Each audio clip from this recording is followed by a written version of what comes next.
नमस्कार,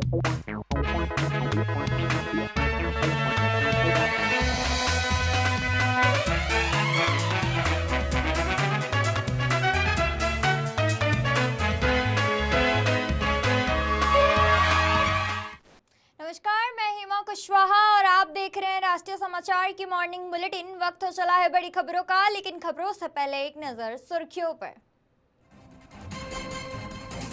मोदी ने space startup से की मुलाकात, रॉकेट, सैटेलाइट और एआई पर मंथन, प्राइवेट स्पेस सेक्टर को बढ़ावा। नौसेना को मिला INS मंगरोल, पनडुब्बी रोधी ऑपरेशन में होगा मददगार, 80% से ज्यादा स्वदेशी तकनीक। सूरत में PSI का बंदूक से चली गोली, सड़क पर खड़े शख्स को लगी गोली, पुलिस की जांच हुई शुरू। मुंबई में 22 फीट की गणेश प्रतिमा गिरी, हादसे में 2 लोगों की मौत, 5 से ज्यादा घायल, जांच हुई जारी। FSSAI का 150 से ज्यादा कंपनियों पर शिकंजा, भ्रामक विज्ञापन लेबलिंग पर कार्रवाई, कई ब्रांड जांच के घेरे में। और इस वक्त बड़ी खबर आ रही है बंगाल से, जहां बंगाल की खाड़ी में पनामा जहाज डूब चुका है। जी हां, इस वक्त की बड़ी खबर आपको बता रहे हैं कि बंगाल की खाड़ी में पनामा जहाज डूब चुका है और जहां जिसमें 24 क्रू सवार थे। उस वक्त MV ओशन विनर हादसा, 240 नॉटिकल मील दूर हुआ है ये हादसा। रेस्क्यू ऑपरेशन जारी है, 2 क्रू मेंबर सुरक्षित बचा चुके हैं, बाकी की 22 को रेस्क्यू किया गया है। IGC के 3 जहाज उतारे गए और नौसेना भी रेस्क्यू में जुटी हुई है। बड़ी खबर इस वक्त आ रही है जहां बंगाल की खाड़ी में पनामा के झंडे वाला black carrier MV Ocean Winner डूब चुका है। हादसा ओडिशा के पारादीप तट से करीब 240 नॉटिकल मील दूर हुआ है। जहाज पर 24 क्रू मेंबर सवार थे, जिनमें 20 चीनी, 3 म्यांमार और 1 बांग्लादेशी नागरिक भी शामिल थे। जहाज से संपर्क टूटने की सूचना मिलते ही भारतीय तटरक्षक बल और नौसेना के सर्च एंड रेस्क्यू ऑपरेशन शुरू कर दिया गया है। तलाशी के दौरान 2 लाइफ राफ्ट मिले हैं और 2 लोगों को सुरक्षित बचा लिया गया है। बाकी क्रू मेंबर्स की तलाश भी जारी है। MV ओशन विनर ओडिशा से आयरन और की लेकर सिंगापुर जा रहा था। फिलहाल जहाज के डूबने की वजह स्पष्ट नहीं हुई है और रेस्क्यू एजेंसियां लगातार अभियान चला रही है। जी हाँ, ये बड़ी खबर है।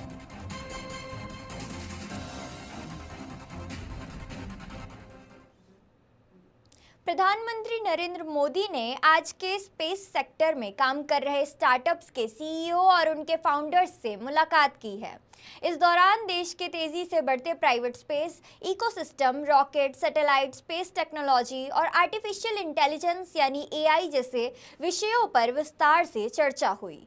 PM मोदी ने स्पेस स्टार्टअप की ऊर्जा और महत्वाकांक्षा की सराहना की। उन्होंने कहा कि भारत की अंतरिक्ष यात्रा में अब निजी कंपनियों और युवा उद्यमी की भूमिका लगातार मजबूत हो रही है।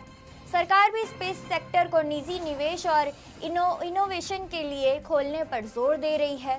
देश में कई स्टार्टअप अब रॉकेट लॉन्चिंग, सैटेलाइट निर्माण, स्पेस डेटा और अत्याधुनिक तकनीक के क्षेत्र में काम कर रहे हैं। प्रधानमंत्री की इन कंपनियों के प्रतिनिधियों से मुलाकात को सरकार और प्राइवेट स्पेस इंडस्ट्री के बीच सहयोग बढ़ाने की दिशा में अहम कदम माना जा रहा है। PM मोदी ने सोशल मीडिया पर भी इस मुलाकात की जानकारी साझा की और लोगों से पूछा कि भारत की अंतरिक्ष यात्रा का कौन सा पहलू उन्हें सबसे ज्यादा उत्साहित करता है।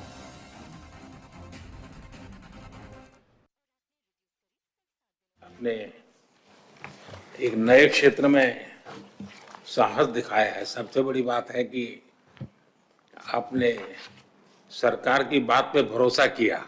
मेरा एक मत रहा कि जो भी हम निर्णय करें हम उसमें कंसिस्टेंट रहे, हम बार बार उसमें बदलाव न करें, ताकि कोई भी रिस्क लेना चाहता है तो उसको भरोसा रहे कि भाई ठीक है, मेरी गलती के कारण कुछ गड़बड़ होगा तो ठीक है, लेकिन कोई मेरा हाथ नहीं छोड़ देगा।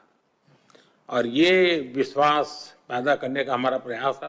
India's first space tech unicorn जुलाई 18 को हम भारत का पहला प्राइवेट रॉकेट सक्सेसफुली satellites को eject करके launch किया था. And this is just the beginning. Generally we say that it's just a warm up for Skyroot. अभी शुरुआत है.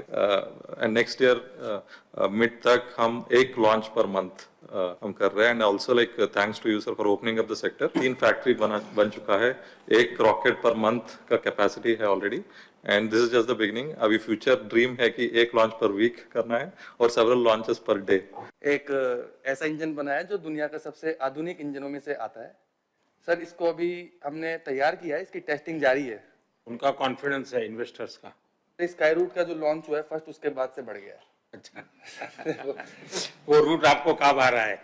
वो बहुत काम आ रहा है सर। दुनिया अब भारत के स्टार्टअप को खोजती होगी भाई कौन है इसमें, क्योंकि एक जब ब्रेक थ्रू होता है तो तुरंत लोगों का ध्यान जाता है। I think space industry open होने के बाद हमने एक बहुत अच्छी सी ट्रेंड देखी है। हमारे जितने सिटीजन यूएस और यूरोप में हैं, वे वापस आके हमारे साथ काम करना चाह रहे हैं। बहुत लोगों को हमें जोड़ना है और जैसा मेहता ने कहा कि भी अब विदेश से लोग गए हुए वापस आ रहे हैं, मैं समझता हूं कि हमें ऐसा एक ऑरा खड़ा कर देना चाहिए कि इस फील्ड में दुनिया भर के लोगों को एक जिंदगी बनानी है तो हिंदुस्तान जाओ, भारत की कोई स्टार्टअप से जुड़ जाओ, भारत की कोई स्पेस एजेंसी से जुड़ जाओ। मैं पक्का मानता हूं जी, पूरा टैलेंट पूल जो है एक मैग्नेट की तरह आपके कारण हम खींच सकते हैं और वो हमारी एक बहुत बड़ी ताकत बन सकती है। आज 23 अगस्त है और देश राष्ट्रीय अंतरिक्ष दिवस मना रहा है। इसी खास मौके पर गुजरात से अंतरिक्ष के क्षेत्र में बड़ी खबर सामने आई है। गिर सोमनाथ जिले का कॉरिडोर गुजरात का श्रीहरिकोटा बनने की दिशा में आगे बढ़ रहा है। गुजरात के विज्ञान एवं प्रौद्योगिकी मंत्री अर्जुन मोढवाडिया ने राष्ट्रीय अंतरिक्ष दिवस से ठीक पहले ऐलान किया था कि कोडीनार के पास नया स्पेसपोर्ट विकसित किया जाएगा। यहाँ स्पेस लॉन्चिंग स्टेशन बनने की तैयारी चल रही है और प्रस्तावित साइट का तकनीकी आंकलन इसरो के सहयोग से किया जा रहा है। अगर यह योजना जमीन पर उतरती है तो कोडीनार गुजरात का एक प्रमुख स्पेस लॉन्चिंग हब बन सकता है। देश का प्रमुख स्पेसपोर्ट फिलहाल आंध्र प्रदेश के श्रीहरिकोटा में है, जबकि तमिलनाडु के कुलशेखरपट्टिनम में भी नया स्पेसपोर्ट विकसित किया जा रहा है। गुजरात पहले से ही स्पेस टेक्नोलॉजी के क्षेत्र में अपनी मौजूदगी मजबूत कर रहा है। अहमदाबाद में इन स्पेस का मुख्यालय और राज्य के सैटेलाइट निर्माण और स्पेस स्टार्टअप को भी बढ़ावा दिया जा रहा है। आज जब पूरा देश राष्ट्रीय अंतरिक्ष दिवस पर चंद्रयान 3 की ऐतिहासिक सफलता को याद कर रहा है, उसी दिन गुजरात के कोडीनार को लेकर आया यह ऐलान राज्य के लिए अंतरिक्ष क्षेत्र में बड़े कदम के तौर पर देखा जा रहा है। चंद्रयान मिशन की सफलता के बाद में माननीय प्रधानमंत्री जी के द्वारा के उद्घोष के बाद जब भारत इस दिन को, जब भारत ने चंद्रमा के दक्षिणी छोर पर शिव शक्ति पॉइंट पर जब भारत ने अपने कदम रखे थे, उस दिन को भारत नेशनल स्पेस डे के रूप में मनाएगा। और मुझे अत्यंत प्रसन्नता है कि आज भारत तीसरा नेशनल स्पेस डे यहाँ स्पेस एप्लीकेशन सेंटर अहमदाबाद के तत्वावधान में आयोजित कर रहे हैं। माननीय प्रधानमंत्री जी के नेतृत्व में जिस तरह से स्पेस साइंस की इस विधा को प्राइवेटाइजेशन करके भारत के लिए अपार संभावनाओं का द्वार इसके लिए सृजित किया गया और जिस तरह की क्षमता प्रोफेसर साराभाई से लेकर के आज तक भारत के महान वैज्ञानिकों ने, वैज्ञानिक सपूतों ने उनके अनुभव के आधार पर, उनकी प्रतिभा के आधार पर और उनके परिश्रम के आधार पर जिस तरह का मुकाम भारत ने हासिल किया है, मैं ये मानता हूँ कि आने वाले समय में भारत जो आज एक मजबूत स्थिति में इस क्षेत्र में खड़ा है, आने वाले समय में विश्व का अग्रणी और लीडरशिप स्टेटस को प्राप्त करेगा। मैं बहुत सारी शुभकामनाएं सभी वैज्ञानिकों को देते हुए हमारे आने वाले सभी मिशन सफल हों, सभी मिशन सुगम हो और सभी मिशन जो हैं वो जो भारत की विधा है कि हम मिनिमम खर्चे के साथ में करें और उसके साथ साथ में अधिकतम लोगों के उपयोग के लिए इस तरह के एप्लीकेशंस का निर्माण करें, ये सफल हों। भारतीय नौसेना की ताकत में एक और इजाफा हुआ है। कोचीन शिपयार्ड लिमिटेड ने anti submarine warfare shallow water craft Mangrol को भारतीय नौसेना को सौंप दिया है। यह इस श्रेणी का कोचीन शिपयार्ड द्वारा बनाया गया तीसरा पोत है। मंगरोल को खास तौर पर तटीय इलाकों में दुश्मन की पनडुब्बियों का पता लगाने और उनसे निपटने के लिए तैयार किया गया है। इसमें आधुनिक रडार और सोनार लगाए गए हैं जो समुद्र के अंदर मौजूद पनडुब्बियों और दूसरी गतिविधियों की निगरानी में मदद करेंगे। यह युद्धपोत टॉर्पीडो और पनडुब्बी रोधी रॉकेट से भी लैस है। वाटर रेज तकनीक की वजह से इसे उथले और तटीय पानी में तेजी से संचालित किया जा सकता है। इसके अलावा मंगरोल माइन वेलफेयर और कम तीव्रता वाले समुद्री अभियानों में भी इस्तेमाल किया जा सकेगा। इस पोत की खास बात यह है कि इसे बनाने में 80% से ज़्यादा स्वदेशी सामग्री का इस्तेमाल हुआ है। यहाँ रक्षा क्षेत्र में आत्मनिर्भर भारत की दिशा में बढ़ती स्वदेशी क्षमता को दर्शाता है। मंगरोल का नाम गुजरात के जूनागढ़ जिले के समुद्री शहर मंगरोल के नाम पर रखा गया है। इससे पहले भी भारतीय नौसेना में INS मंगरोल नाम का एक माइन स्वीपर सेवा दे चुका है। नए पोत के जरिए नौसेना ने उसकी विरासत को भी आगे बढ़ाया है।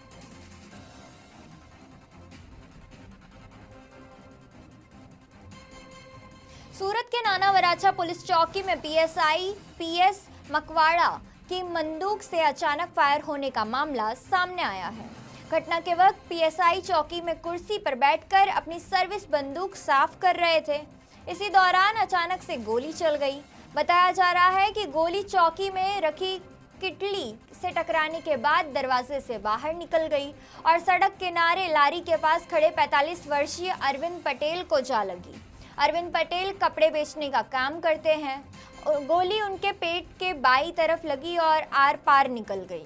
घटना के तुरंत बाद अरविंद पटेल को इलाज के लिए किरण अस्पताल में भर्ती कराया गया है, जहां उनकी हालत फिलहाल स्थिर बताई जा रही है। मामले की जानकारी मिलते ही पुलिस के वरिष्ठ अधिकारी भी मौके पर पहुंचे। सूरत के DCP आलोक कुमार ने कहा कि पूरे मामले की गहराई से जांच की जा रही है।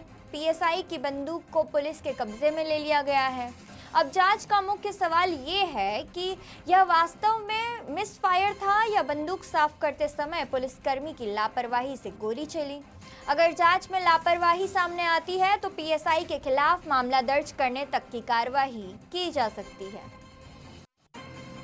आज रोज कापोद्रा पुलिस स्टेशन के नाना वराछा पुलिस चौकी में PSI मकवाना PS मकवाना अपने सर्विस वेपन को अपने चेयर पे बैठ के साफ कर रहे थे और उस समय गन से एक गोली जो उनके चेम्बर में जो फंसा हुआ था वहाँ से एक फायर हुआ गोली और वो गोली जाके एक मिल्टन की जार है और उसमें जार में से टकरा के हल्का सा डाइवर्ट हुआ। उसमें जार में भी एंट्री और एग्जिट दोनों तरफ से गोली बाहर निकली। वहाँ से डाइवर्ट होकर गोली सीधे दरवाजे से क्रॉस करती हुई एक जाहिर जनता में एक आदमी जिनका नाम अरविंद भाई पटेल है उनको जाके टकराया और उनके पेट के लेफ्ट साइड में हिस्से में जाके गोली एंट्री और एग्जिट वुंड वहाँ से भी बाहर निकला गोली और अभी वो बोल चाल रहे हैं और अभी वो आउट ऑफ डेंजर है, लेकिन अभी इसको सारवार के लिए किरण हॉस्पिटल में रेफर किया गया है और इसमें जो भी कोई लीगल एंगल है वो हम एक्सप्लोर कर रहे हैं और उसमें एडिक्वेट एक्शन लेंगे हम। सर क्या कुछ ऐसे गंभीरता नहीं है क्या? इसमें हम वो पूरा हमने अभी जो वेपन सीज किया है उससे PSI से उसमें हम देख रहे हैं कि उसके वेपन में क्या स्टेटस है, उसके वेपन का कोई जैमिंग या फिर उस तरह से कुछ है कि नहीं, टेक्निकल फॉल्ट कुछ है कि नहीं, और जो बेदरकारी है नेग्लिजेंसी है उस एंगल को भी हम एक्सप्लोर कर रहे हैं। उस पर एडिक्वेट एक्शन हम लेंगे। हम FIR अगर उसमें होता है तो FIR दाखिल करेंगे। आज रोज कापोद्रा दिल्ली के जसोला गांव इलाके में शनिवार यानी कल एक दर्दनाक हादसा हो गया। 15 साल का छात्र मिथुन पतंग उतारने के दौरान खुले नाले में गिर गया। हादसे के बाद इलाके में हड़कंप मच गया और परिवार का रो रो कर बुरा हाल हो चुका है। बताया जा रहा है कि मिथुन 8वीं कक्षा में पढ़ता है और सुबह स्कूल जाने के लिए तैयार था। इसी दौरान वह पतंग उतारने के लिए गया और अचानक खुले नाले में जा गिरा। सूचना मिलते ही पुलिस, फायर विभाग और अन्य रेस्क्यू टीमें मौके पर पहुंची। पूरे दिन नाले में बच्चे की तलाश की गई, लेकिन देर रात तक मिथुन का कोई सुराग नहीं मिल सका। परिजनों ने रेस्क्यू ऑपरेशन में देरी का आरोप लगाया है। वहीं मिथुन की मां ने भावुक होकर कहा कि उन्हें कुछ नहीं चाहिए, बस उनका बच्चा वापस आ जाना चाहिए। फिलहाल पुलिस और बचाव दल की टीमें नाले में लगातार तलाश जारी कर रही है और हादसे की परिस्थितियों और खुले नालों को लेकर भी जांच जारी है। कल 11 बजे की गिरा था हमारा लड़का यहाँ, 14-15 साल उम्र है उसकी, मिथुन नाम है। अच्छा 8वीं क्लास में पढ़ता है। अच्छा, कौन से स्कूल में? ये सरकारी स्कूल है। अच्छा, तो क्या हुआ था? नहीं पता, हम तो काम पे थे, यहाँ से जाने कैसे गिर गया कोई पता ही नहीं चला। तो बोल रहे पतंग को लूटने के। नहीं पता, हम नहीं थे यहाँ। अच्छा, हाँ हमें नहीं पता कैसे गिर गया कैसे नहीं गिर गया, मगर मिला नहीं। ये नाला खुला हुआ है? हाँ नाला तो पूरी खुला हुआ है। अच्छा, हाँ पूरा खुला हुआ है। क्या मानते हैं अगर नाला बंद होता तो आज आपका बच्चा होता अपने पास? बच्चा होता ही हमारा, यहाँ कोई सुविधा होती तो। कल कौन कौन सी टीम आई थी? सब टीमें आई थी, NDRF की टीम आई थी और गोताखोर भी आए, मगर सर इसमें कोई किसी ने घुस के नहीं देखा। मुंबई के भुलेश्वर में गणेश प्रतिमा के आगमन समारोह के दौरान बड़ा हादसा हो गया। रात जय अम्बे चौक के पास करीब 22 फीट ऊंची गणपति जी की प्रतिमा अचानक गिर गई। हादसे में 2 लोगों की मौत हो गई, जबकि 2 बच्चों समेत 5 लोग घायल हो चुके हैं। बताया जा रहा है कि प्रतिमा को ले जाने के बाद बोल्ट में खराबी आ गई, जिसके बाद मूर्ति अचानक नीचे गिर गई और वहां मौजूद लोग उसकी चपेट में आ गए। हादसे की सूचना मिलते ही Mumbai fire brigade, police, traffic police, 108 ambulance और BMC की टीमें मौके पर पहुंची। घायलों को तुरंत अस्पताल ले जाया गया और मृतकों की पहचान 33 वर्षीय संकेत निवेशे और 30 वर्षीय ब्रिजेश हेमंत जोशी के रूप में हुई है। वहीं घायल में 2 बच्चे भी शामिल हैं। सभी घायलों की हालत फिलहाल स्थिर बताई जा रही है। गणेश प्रतिमा के आगमन के दौरान बड़ी संख्या में श्रद्धालु मौके पर मौजूद थे। ऐसे में हादसे के बाद इलाके में अफरा तफरी मच गई और पुलिस प्रशासन की टीमें पूरे मामले की जांच कर रही है। प्रयागराज में गंगा और यमुना के बढ़ते जलस्तर के साथ लगातार बारिश के हालात बिगड़ते नजर आए हैं। संगम क्षेत्र में पूरी तरह जलमग्न हो चुका है और जहां आम दिनों में सड़क पर गाड़ियां चलती थी, वहां अब नाव चलने लगी है। संगम क्षेत्र में पानी बढ़ने से लोग सड़कों पर ही स्नान करने को मजबूर हो गए हैं। वहीं बाढ़ का पानी लेटे हनुमान मंदिर की बाउंड्री तक भी पहुंच चुका है। सामान सुरक्षित निकालकर ऊंचे स्थानों पर ले जाया गया है। दोनों नदियां फिलहाल खतरे के निशान के आसपास बह रही है। अगर जलस्तर इसी तरह बढ़ा तो निचले इलाकों में रहने वाले लोगों की मुश्किलें और भी बढ़ सकती है। भारी बारिश का असर रेल यातायात पर भी पड़ रहा है। रामबाग स्टेशन के ट्रैक और यार्ड में पानी भरने के कारण वहां से चलने वाली 4 पैसेंजर ट्रेनों का संचालन अस्थायी रूप से झूसी स्टेशन से किया गया। हालांकि प्रयागराज जंक्शन, नैनी और प्रयागराज छ्यूकी स्टेशनों पर अभी भी जलभराव की सूचना नहीं है और ट्रेनें सामान्य रूप से चल रही है। वहीं शहर में जलभराव को लेकर इलाहाबाद हाईकोर्ट ने भी स्वतः संज्ञान लिया है। कोर्ट ने जिला प्रशासन और नगर निगम को जल निकासी व्यवस्था दुरुस्त करने के सख्त निर्देश दिए हैं। गंगा जी का पानी, यमुना जी का पानी दोनों बढ़ रहा है। यहाँ पे जब तक लेटे हुए हनुमान जी का स्नान नहीं करवाते कभी नहीं जाती। हर साल का नियम है और माता हर साल आती है। अजय, हमने देखा पहले संगम बहुत दूर था, अब सड़क के किनारे आ गया। नहीं, जब जल बढ़ जाता है निकट गंगा ये हनुमान जी पास आ जाता है। संगम ठीक सामने इसी के हनुमान जी मंदिर से इसको बना दिया जाता है। अब देख रहे हैं कि सड़क क्योंकि उधर यमुना का बेस होता है। अच्छा, इधर हम देख रहे हैं कि सड़क के किनारे सब स्नान चल रहा है। हाँ, यहाँ सब सड़क किनारे जब जल बढ़ जाता है, जो गरीब ब्राह्मण काम कराते हैं, दुकानदार भी यहाँ बहुत आ गए हैं, सब भीड़ रहता है, अपना दुकानदारी करते, सबका जीवन चलता रहता है। भारतीय खाद्य सुरक्षा एवं मानक प्राधिकरण यानी FSSAI ने भ्रामक विज्ञापन, झूठे दावे और गलत लेबलिंग को लेकर 150 से ज्यादा कंपनियों पर शिकंजा साधा है। कार्रवाई की जद में Flipkart minutes, Amazon now, Nestle India, PepsiCo, red bull India और मॉन्स्टर एनर्जी समेत कई बड़ी ब्रांड शामिल हैं। FSSAI की खास नज़र एनर्जी ड्रिंक के नाम पर बेचे जा रहे उत्पादों और उनके प्रचार पर है। जांच में पैकेजिंग और लेबल पर ऐसे दावे पाए गए जिन्हें खाद्य सुरक्षा नियमों के मुताबिक भ्रामक माना गया।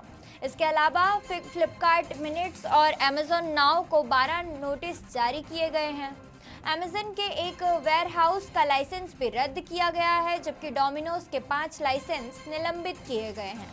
वहीं 58 आयातित उत्पादों की लेबलिंग में गड़बड़ी मिलने पर भी नोटिस भेजे गए हैं।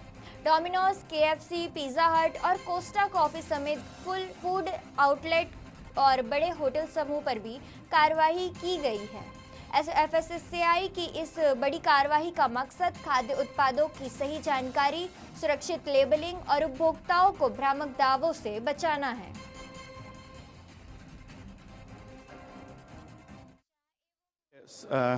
खाद्य सुरक्षा मानक प्राधिकरण एफएसएसएआई की टीम और स्टेट एफएसएसएआई मतलब एफडीए की टीम है, और साथ में हमारे जिला प्रशासन से एसडीएम मैडम जो रितु मैडम है और तहसीलदार मैडम शर्मा मैडम है, और हमारे साथी जो खाद्य सुरक्षा अधिकारी हैं, सभी एक संयुक्त दल बनाया गया जिन्होंने अभी इंस्पेक्शन किया है। किचन का अभी प्राइमरी इंस्पेक्शन करने के बाद अभी कुछ प्रोडक्ट जो है इस पर लेबलिंग वायलेशन मिला है, और वो लेबलिंग वायलेशन जिन पे भी मिला है, जैसे कुछ नॉन वेज के प्रोडक्ट हैं जिस पर कि बैच नंबर नहीं है, किसी पर पैकिंग डेट नहीं है, किसी पर एक्सपायरी नहीं है, इस तरह के जितने भी फूड हैं उन सारे लगभग 33 पैकेट जो हैं लगभग 60 kg से ऊपर हैं, और उनको जो है हम सैम्पलिंग करके सीज कर रहे हैं।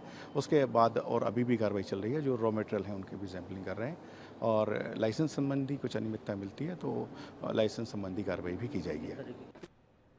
अभिनेता और शक्तिमान फेम मुकेश खन्ना के राष्ट्रगान जन गण मन को लेकर दिए गए बयान से विवाद खड़ा हो गया है। हाल ही में एक इंटरव्यू में उन्होंने जन गण मन को हटाकर वंदे मातरम को लाने की मांग की है। हालांकि इसी दौरान उनके बयान में एक बड़ी गलती भी सामने आई है, क्योंकि उन्होंने वंदे मातरम को राष्ट्रगीत बनाने की बात कही, जबकि वंदे मातरम पहले से ही भारत का राष्ट्रगीत है। मुकेश खन्ना ने कहा कि जन गण मन भारत का नहीं है और वंदे मातरम को देश की राष्ट्रीय भावना से ज़्यादा जुड़ा हुआ बताया। उन्होंने यह भी कहा कि स्कूलों में वंदे मातरम को प्राथमिकता दिए जाने से उन्हें खुशी है और इस पर वह खुद एक गाना भी तैयार कर रहे हैं। वहीं केंद्र सरकार ने राष्ट्रगान और राष्ट्रगीत को लेकर नए दिशा निर्देश जारी कर दिए हैं।